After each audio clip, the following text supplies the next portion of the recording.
On to race number 2 out at Hollywood Bets Kenilworth, and this is a 1,000 metre dash, and the favourite on Friday, number 3, What Estate, priced up 33 to 10. Joints, however, with a 7 Pacific Green, 33 to 10.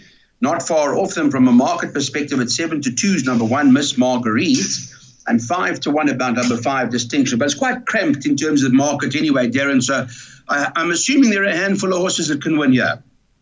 Clyde, I actually narrowed this race down to 3 and 5. Just take note, there's been a lot of rain in the Western Cape. It seems to have cleared today, being Friday, but this track's going to be quite sticky. Now, I thought What Estate and Distinction, the horses to beat. There's nothing separating them on that run behind Shantastic, that strong form line where we saw 4 or 5 direct winners from that race. What Estate's in form, she's consistent. And Craig Zaki in the saddle must run a big race here. Distinction, have a look at her last run over course and distance. She beat Hunting Trip half a length. Solid effort. Then she was stepped up to 1,200 and then 1,000 at Durbanville from a deep draw. You can put a line through that effort. I thought between 3 and 5 and then Miss Marguerite for minor money. I've got Daryl Marie with me. Daryl, your take on this race? It's a difficult race. I just think Miss Marguerite's in cracking form currently. I'm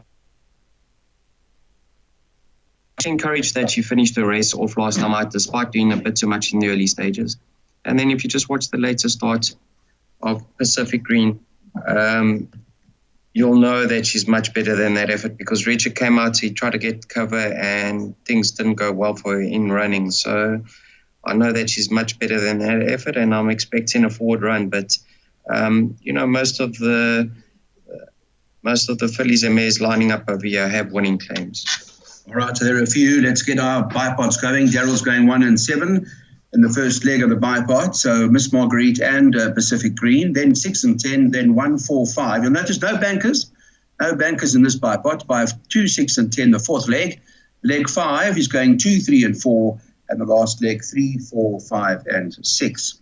That's from Daryl's perspective in terms of the Hollywood Bets Kenilworth bipods. Darren Burrows has got one going. He's going 3 and 5, but bankers the 10 later on. So he fancies that horse Monumental. And then 3, 4, 5, 9. And then banker the 10 just now as well, a horse later on in the fourth leg of his bipod that he believes must go into the play. After that, 2, 3, 4, 6, 7, 9, 10, 11, 13. So a number of horses. And the last leg, 3, 4, 5, and 6. So interesting bankers along the way. And 288 Rand from Darren's side. This is a juvenile plate now over 1,400 metres. I'm going to come to Daryl Marie. Let's talk about the race. They're going over the 1,400 metres here. And number 4, Paratrooper, tops the boards at 28 to 10. Craig Zach is there to ride. The 10, Monumental. I know it's Darren Burrows' banker, Monumental, in terms of bipods anyway. Keegan DeMille there to ride for the Cotson stable, trading 3 to 1. But close up in the market is Justin Snade's got a horse called Spring Palace at Richard Ferree's riding. So what do you like? I think this is a cracking lineup, Claude. Some really smart horses in the making of here. Monumental, if you watch his latest replay, I mean, things went pear-shaped for him in running, and he still managed to quicken up smartly. So when a horse is capable of that, you have to believe that he's well above average. We saw that form line being franked with Zil Morris winning next time out. Number 6, Klahlue. He actually caught my eye in his penultimate start. He was interfered with by a loose horse. Last time out, he set the record straight. He's a lovely-looking son of Trippy. I think he's got a lot more to offer. So those are the 2 I've opted to go with over here. Okay, Darren, in your case, you're bankering Monumental. From that, you're not worried about the draw. I suppose you want speed in a race like this. I would imagine there would be. Well, Clyde, he got caught 4 deep around the bend last time out. And my dad taught me from a young age in the early 90s, you don't travel 3 wide, especially at Kenilworth, because you won't find much in the straight. And he's still quickened up to win, which was very impressive. If he can get one off the fence from a 10 draw, I think he'll win, because that form line behind Future Variety, probably one of the best, strongest juvenile form lines you'll find in the Western Cape. And last time out, beating Zil Morris, who came out to win in style next time out. I think he's well above average. So Monumental for me, a banker in the PA and the bipot. Okay, well, we've got Monumental. That's the story from Darren's side. He's very keen on the Glen Cotson horse that Keegan de Mello's riding. Banker 10 by 3, 4, 5, and 9. Banker 10 later on in the place accumulator. There is another banker to come. We'll get there quickly. The fourth leg, 2, 3, 4, 6, 7, 9, 10, 11, 13. A challenging race, as you can see, from a PA perspective. So he's got a lot of runners. Then 3, 4, 5, and 6. Then 1, 6, 7, 8, and 9. And the last leg of the place accumulator, you'll be bankering number 7. We can go all night. Daryl Marie's also worked one out, and his place accumulator looks like this. Notice in his card, no bankers, so he's pairing them up, 6 and 10 by 1 and 4, by 2 and 10, by 2 and 3, by 3 and 5, by 3, 5 and 10, and the last leg, 1 and 7. So he's gone the safe route, spending 192 Rand. Time now for the pick sixes. We've got Darren Burrows on the line to talk about this juvenile plate over the 1,400 metres. Market has got the horse Sidley, number 4, on the card, priced up 28 to 10. 3 Analytic is second choice at 9 to 2, and 5 Women's World 5 to 1. Then 9 Lily of the Nile 11 to 2, 7 to 1, and better about the others. How wide are we going here, Darren? Clyde, I thought 1, 3, 4, 5, 9 is enough. Now, Sidley has to give the 3 kilos away being a winner. Last time out, raided the Eastern Cape, ran second to Luna Halo, who's come out to win again. Women's World, the step up in trip and the blinkers on last time out. She looked a winner and below deck, just caught her on the post. She had Windrunner 4 lengths or 3.5 lengths behind her, but then Windrunner was only having her second start. So those 3 have to go in. Then you got Analytic, good last effort over the 1,400 course and distance. And Lily of the Nile, her best run was over 1,400 meters when winning in her penultimate start. So I've included all of 1, 3, 4, 5, 9. Okay, and there's some form lines one's got to respect, and I see there are a few winners from different horses. Daryl Marie, your first take on pick 6, leg 1? Like young juveniles, Sidley, very encouraging post-maiden efforts. Luna Halo's actually come out and won the Dahlia Plate since then. She could be a smart filly in the making. I know, in my opinion, she beat one of the better fillies in Kaolami Girl in her penultimate start. Been waiting patiently to see her be nominated again. A filly that's certainly going to improve on what she's shown to date is number 1, Windrunner. Now, clearly, as Darren's pointed out, she's held by Women's World. But from a 1 draw, I expect Mornay to get her into the race this time around. And she's going to make major, major improvements. So if I have to state them in order, I'd probably go 1, 4, 5. Okay, let's put up our bets now. We've heard about it from the boys. It's time to get a pick 6 on, and Darren Burrows going 1, 3, 4, 5, and 9. By banker 10, by field, by 2, 3, 4, 5, and 6, by field, and banker 7 at the back. So 2 bankers from Darren Burrows' perspective. Hopefully they arrive, and then we can catch this pick 6 out at Hollywood Bets, Kenilworth.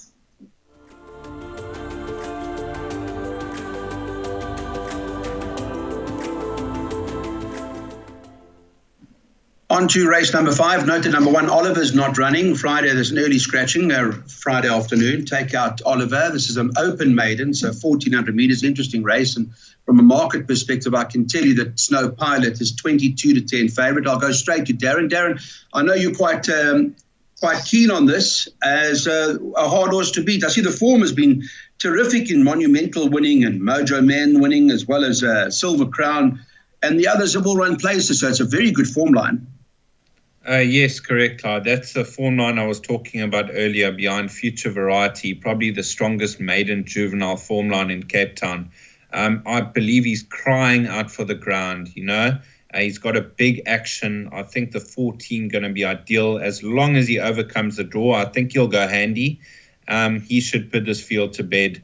He does receive weight from the two dangers, numbers 1 and 2. Snow Pilot a banker for me. Daryl, you agree with that?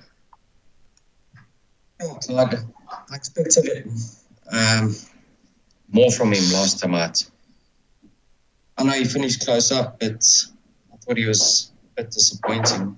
He's a 2-year-old and he's only carrying 57 kgs against some well-exposed horses, so he could really have them on the stretch of a year. Let's see how it goes. I'm not too sure if he needs gelding, but I don't think they're looking at that currently. Number 2, Laughing William. Now, in my opinion, the mile on the soft track last time out was a bit too testing for him. So I like the fact that he's coming back to the 1400. Cracks a great draw. He's done well in the past in open maidens or special weights events. So I think of his current rating, although he's carrying 60.5, he should be thereabouts. Yes, but Snow Pilot, certainly the horse to beat on form. I just haven't banked him. I've backed him up with number 2, Laughing William. Okay, well, let's go. Time to have our interest in play and what we want to do. Darren says no, he's going with Snow Pilot. He believes on current form, Justin Snaith and Richard Free will be the winners in closure on Darren Burrows' side. Race 5, number 10.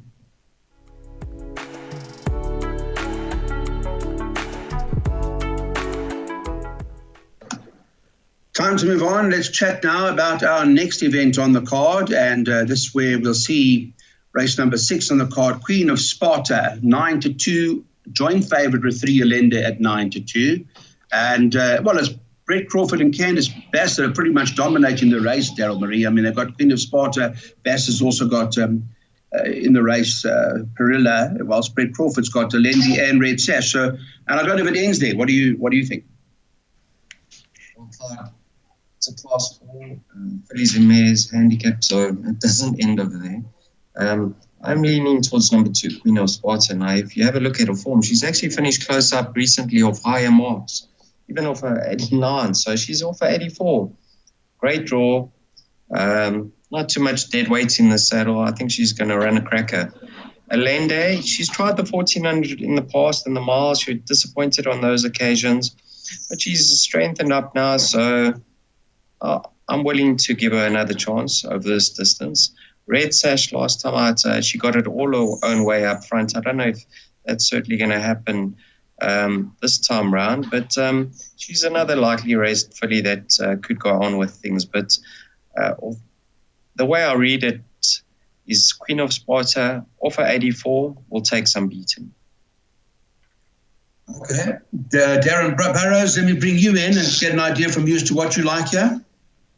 Clyde, I like a lot of Butterfly Beauty in this race. Her ratings tumbled. Last time out, she was competitive off her 87. They've dropped her another 5 points down to her 82. And she's a very good filly on her day. I like that comeback run last time out. You got to give Queen of Sparta a chance. I always look back to that fantastic form line where we saw so many winners. She's got a good draw. She should be competitive. I went 9 horses in the place accumulator to treble up. So that's what I thought of this race. Okay, well, there you go. There's your take on it. Daryl's got a jackpot for you. You heard Darren going as place accumulators. He's looking to survive. Daryl's taking his chances in jackpots with 2, 3, and 4 here by 3, 4, 5, 6, by 3, 5, 8, and 10, by 1 and 7. Hopefully we can get some good return on that. It's a 96 Rand jackpot. And by the sounds of things, it's this leg that's the most dangerous.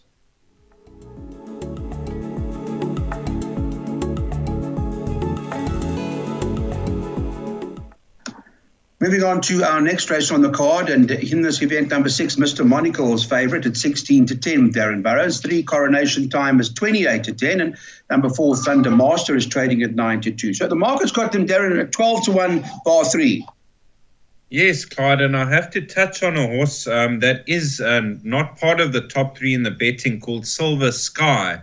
Now, this horse has taken 2 years for his rating to drop back to a 75 where he was competitive. He just got a massive penalty for running, I think, a place in the Kenilworth Cup in 2021 that blew his rating from like a 74 up to 93 or something to that extent. So Silver Sky could be very competitive. He did get beat 4 lengths by Mr. Monocle and Coronation Time last time out, but I think he could narrow that gap. I've gone 3, 4, 5, and 6. I think that's enough. Okay, maybe you found a bit of value in Silver Sky. It's 12-1, Daryl Marie. You give that any sort of chance, the 5? I was a little bit disappointed to hear Darren mention that there's been rain and the track could come up soft, because this was my each way player on the day, and I thought he's actually better on a firmer track. So now I've got my doubts. But Darren's touched on his rating, certainly brings him into the play now. 3, 4, 5, and 6, Clyde. I read it the same way. Coronation Time is obviously better off with Mr. Monocle. All 4 of those runners have got winning claims. Okay, so what do we do in this race now? It's have a look at the pick 7. That's what we're looking for. I pick up on race 7. It's a pick 3. And starts with race 7. Daryl going 3, 4, 5, and 6 by 3, 5, 8, and 10. And just 2 horses at the back for him, both numbers 1 and 7. And, the 1 horse alone is a decent price. So hopefully that arrives. That will cost you 32 Rand.